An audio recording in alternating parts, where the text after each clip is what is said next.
మాజీ మంత్రి రోజా గారు ఒక మాట చెప్పారు. గన్న కంటే ముందు జగనన్న వస్తాడని చెప్పి. అదేదో అనుకున్నాం. ఇదన్నమాట అండి. గన్న గురిపెట్టి వ్యాపారాలు, ఆస్తులు, డబ్బులు లాక్కునే ఒక దుర్మార్గమైనటువంటి గజ దొంగల పార్టీ వైసీపీ పార్టీ అని ఈ కొత్త కొత్త సంగతులన్నీ రుజువు చేస్తా ఉన్నాయి. ఇవాళ ఈ రాజకీయ వేదిక మీద పొలిటికల్ భాష పోయి లీగల్ భాష వైసీపీ పార్టీ పెట్టిన తర్వాత ఓ రోజు తాండవిస్తుంది. ఇప్పుడు మళ్ళీ కొత్తగా భాష ఏంటంటే లుక్అవుట్ నోటీసు. అందరికీ విజయసాయి రెడ్డి అల్లుడు తమ్ముడికి, సుబ్బారెడ్డి కొడుక్కి అందరికీ లుక్అవుట్ నోటీసు. చాలా మందికి మొన్న లుక్అవుట్ నోటీసు. అంటే వీళ్ళు 5 ఏళ్ళు యథేచ్ఛగా దోచారు. ఇప్పుడు పారిపోదామని చూస్తున్నారు. చట్టం పారిపోలేదు కదా, ఎట్లా పారిపోనిస్తుంది?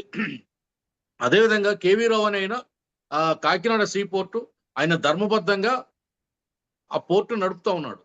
మాకు కాకినాడలో కథలుగా చెప్పుకున్నారు ఆ రోజుల్లో వైసీపీ అధికారంలోకి వచ్చిన కొత్తలో 6 మాసాలు కూడా.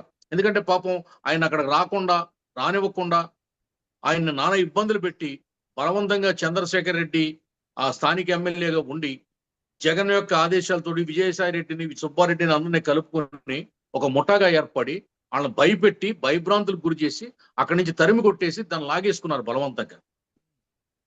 అది ఇల్లీగల్. అది కంప్లీట్ గా కేసు పెట్టి లోపల వేయాల్సినటువంటి, బయటకు రాకుండా చేయాల్సినటువంటి బాధ్యత ప్రభుత్వానికి ఉంది ఇప్పుడు.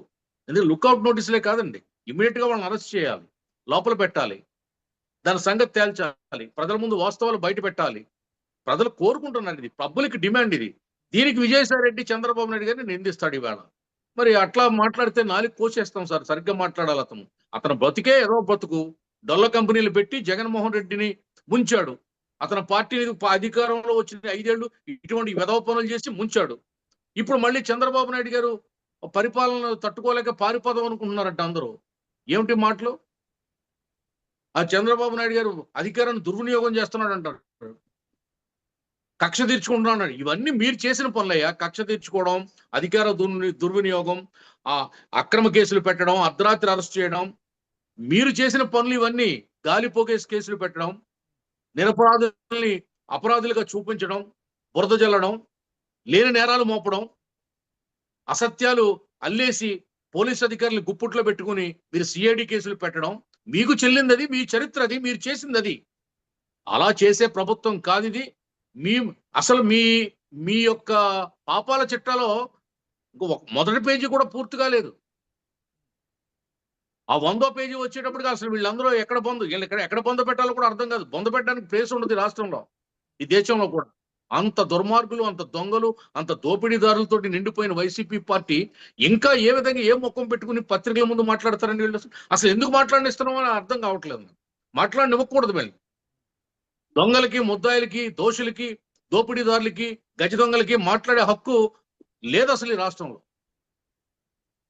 కాకినాడ పోర్టుని ఒక చీకటి పోర్టుగా మార్చి, నల్ల బజారుకు కేరాఫ్ అడ్రస్ గా మార్చి, దేశ విదేశాలకు వాళ్ళ ఇక్కడ నుండి అనేక రకాలైనటువంటి మత్తు మందులు, బియ్యం వగైరా సప్లై చేసుకుని అక్కడ విదేశాలు, దక్షిణాఫ్రికాలో ఒక తీరాన్ని వాళ్ళు ఒక అడ్డాగా మార్చుకుని 100,000 ఎకరాలు కొని అక్కడ వ్యాపారాలు చేశారు. ఇదంతా ఇక్కడ సంపదనంతా అక్కడ తరలించుకుపోయారు. 15 రోజులు ఎమ్మెల్యేగా ఉన్నప్పుడు దూరంపూడి చంద్రశేఖర్ నెలలో 15 రోజులు అక్కడ నుండి వచ్చేవాడు. వీళ్ళందరూ పంచుకున్నారు కదా. ఇప్పుడు సాక్షి పేపర్ ఉంది, తూర్పుగోదావరి జిల్లా అతనిదే, చంద్రశేఖర్ రెడ్డిదే. ఎందుకు ప్రతి దాంట్లో ఓటా ఉంది జగన్మోహన్ రెడ్డి ఆస్తిలో, వ్యాపారాల్లో. ఈ విజయసాయి రెడ్డికి, సుబ్బారెడ్డి కొడుక్కి, విజయసాయి రెడ్డి అల్లుడు తమ్ముడికి, శరత్ చంద్రారెడ్డికి, విక్రాంత్ రెడ్డికి, వీళ్ళందరికీ కూడా ఇందులో ఓటాలు ఉన్నాయి. ఓటాలు పంచుకుని రాష్ట్రాన్ని మొత్తం కుక్కల జిమ్మును విస్తరణ చేసి, వ్యవస్థలు నాశనం చేసి, ప్రజాస్వామ్యాన్ని కూలీ చేసి, దోపిడీతో చెలరేగిపోయి, ఏంటంటే కౌరులు నీతి కౌరులు చెప్తా విజయసాయి రెడ్డి 4 కోసేస్తా, మళ్ళీ నువ్వు పిచ్చి మాటలు మాట్లాడావంటే అసలు రోడ్డు ఎక్కడానికి నీకు అర్హత లేదు. చంద్రబాబు నాయుడు గారి వైపు చూడడానికి నీకు అర్హత లేదు. ఎవరు నువ్వు మాట్లాడడానికి?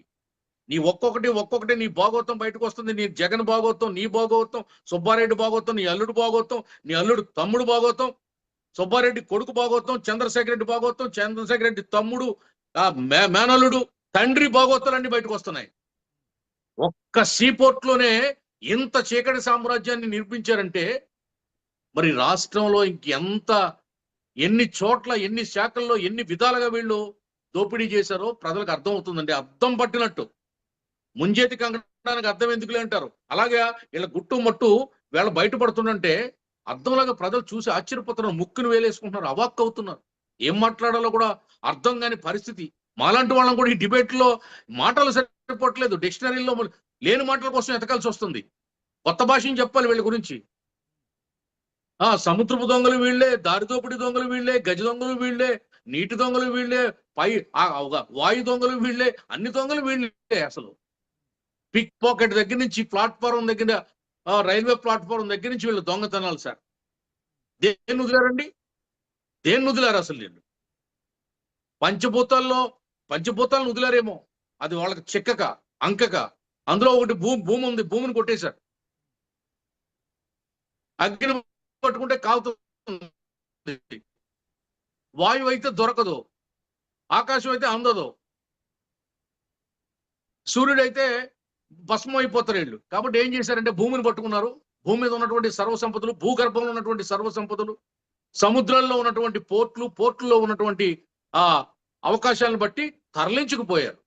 చరిత్రలో ఎప్పుడు కూడా ఇంత గజ దొంగలు, నీటి మీద దొంగతనాలు చేసినటువంటి వాళ్ళు చూడలేదు. గజ దొంగలు ఉండేవారు, సముద్రపు దొంగలు ఉండేవారు. ఆ వేళ అంతా రవాణా అంతా నీటి మీద జరిగేది. అప్పుడు కూడా ఇంత దొంగతనాలు లేవు. ఎంత దారుణం సరిది.